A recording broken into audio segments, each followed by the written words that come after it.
Lunawo nos misa pro Catedral San Francisco de Asís, também tem fiesta patronal,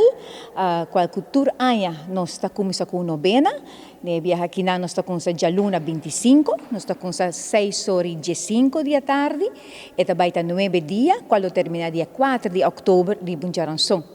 Também nós temos visa, também tem o Tridium de San Miguel, Arcángel, que qual está começa já março, essa aqui também está já março, já não são webs, e para que essa aqui e novena está começa 5h30 da tarde.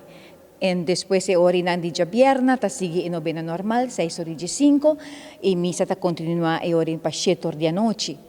Mi tenho visa é festa grande mês de San Francisco, está dia 4 de outubro, de Bajaranson.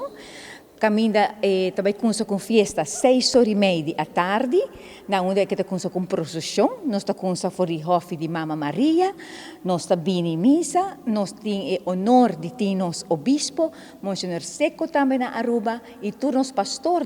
que está acompanhando-nos para o grande dia aqui. Nós temos a celebração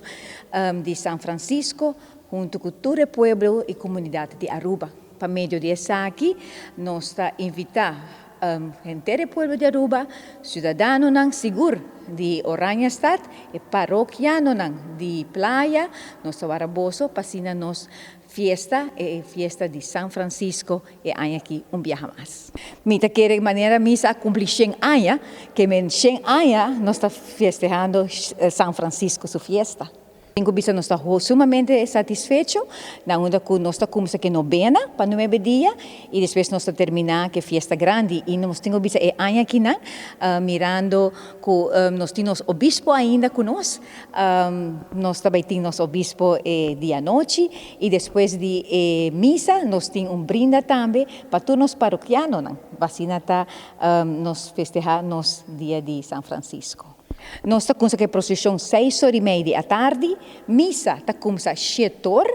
e acaba ao redor de 8h, 8h15. Né? Nós temos vista o dia aqui no dia 4 de outubro, a maioria de missa